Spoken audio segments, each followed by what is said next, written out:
Hello everyone, I'm Jana. Welcome back to the channel where I share helpful information about our pets, amazing stories about them, and what our pets might say if they could speak our language, how they communicate. Let's hop into today's topic. Have you ever thought about the value of your pets and what they add to your daily life, or what a pet could add to you and your family's daily life?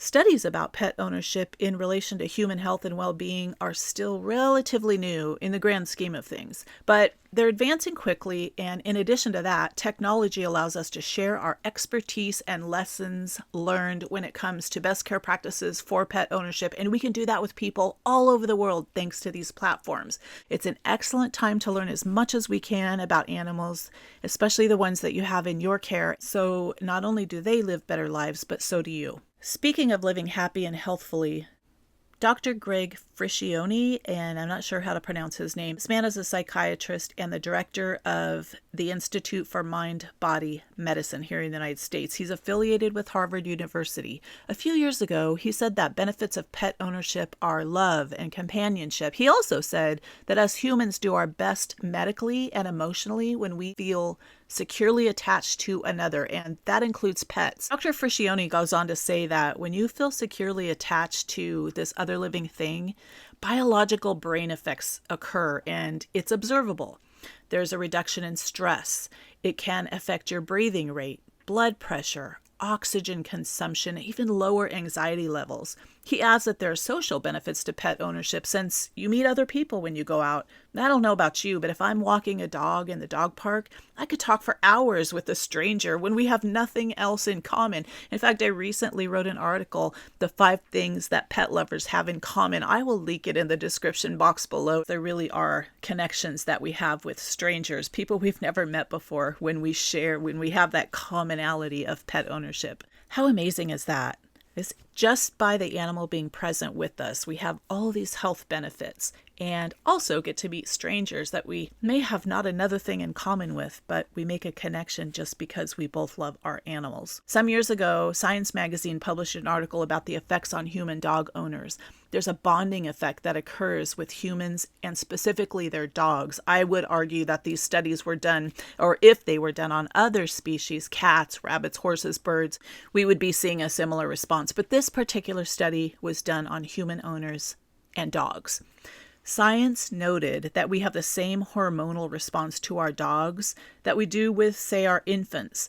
Don't get that twisted. They're not saying that people place more value on their pets than their children. What they are saying is that this bond exists between humans and their pets. That is the kind of bond that can be established between human owners and their animals. Brian Hare of Duke University in North Carolina is an expert on canine cognition, and though he was not directly involved with that study I was just talking about, he says that dogs are helpful with autism, PTSD, that's post-traumatic stress disorder, and other such conditions. These types of documented studies on how animals can positively affect humans can potentially be very far-reaching. I would agree. True story time.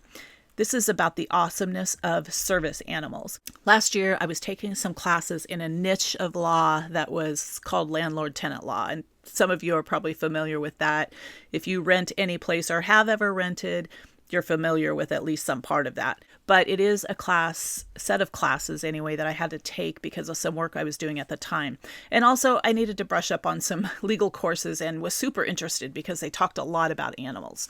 So the attorney who was my instructor explained that there is a serious bias among people due to what appears to be abuse of our system, especially when it comes to emotional support animals. The reason that the laws are kind of evolving to accommodate more support animals, regardless what the condition is that they're there to support, it's advancing because the science is advancing, the studies are advancing. We know more than we used to. The problems that people have are, of course, diagnosable, and then the animals that help those problems, that's observable.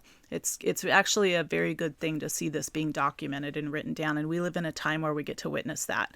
Anyway, in this class I was taking, the attorney went over the basics, and for those of you who may not know, an emotional support animal, or an ESA, that is different under the legal system than a service animal, and that's just a complex kind of a mess.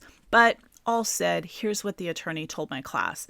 This attorney was sharing a story that one of his clients had told him. His client's name was Anne. Anne works for a property management company, and that's an office people go to so they can rent an apartment or, get a house rented, so get somewhere to live. So she deals with a lot of applications and screens new tenants to fill apartments that are for rent. A man that she had been speaking to on the phone several times and had exchanged paperwork back and forth for a new apartment. She'd done a screening on him. This man that she had been dealing with to rent one of the apartments they had for rent. Anyway, he came in to submit his final payment and sign the rental agreement so that he could move into his new apartment. When he showed up that day, he had a dog with him, and everything else up to this point had been done online, and so the property management company was not aware that he had a dog. The dog had a service jacket on. The man told Anne that he had forgotten to let them know he had a serious disabling condition and that he required this dog to stay with him constantly. Anne had seen this before. She and her coworkers saw people trying to get around their no pet policy. Since they are not allowed to question someone about their disability, she thanked him for letting her know and then walked out of earshot with his final paperwork, out of sight where the new renter could not hear her. And she told her coworker, "Of course, I have to go approve another pet person. This guy has absolutely nothing wrong with him." She walked back to her desk to finish up the man's final paperwork so she could give him the keys to his new apartment. A few minutes later, this man's dog alerted. He started nudging the man, trying to get the owner's attention. Seconds later, the man rushed up to the counter and told Anne to please call 911. He was about to have a seizure. No sooner did he get the words out of his mouth, and he dropped to the floor, violently seizing. The ambulance showed up. The man and his dog were transported to the hospital, where he was treated and released. Everything turned out fine for him. Thankfully, he and his service animal moved into the new apartment. But Anne and her staff, they learned a valuable lesson that day about judging by appearance. The attorney who was sharing this story with me and my classmates made sure we understood that the laws protecting the disabled when it comes to animals, they are in place for good reason. This true account about Anne and this new tenant situation and his service animal, it's a great reminder of why those laws are in place and why they continue to advance. Just to keep today's video short, I'll end with this. It's not just true of our common pets, but service dogs and emotional support animals. They have been proven to have these positive impacts. Let me know in the comments how your pet improves your life or the lives of people around you. If you don't have a pet, but you want to get one, please do some research about which type of animal would be a good fit for you and your family. Not all animals are appropriate pets for some people, just because of work schedules or life schedules, or just some type of other situation. But all pets require some level of understanding and knowing how to provide the care that they need before you bring one home. When we care for our pets properly, they live happy and healthier lives. It has been shown that just by their presence, we also live happy and healthier lives. If you are looking to add a pet to your family, consider visiting the animal shelters, rescue facilities, and places like the Humane Society. Many of those facilities stay full of unwanted, discarded pets.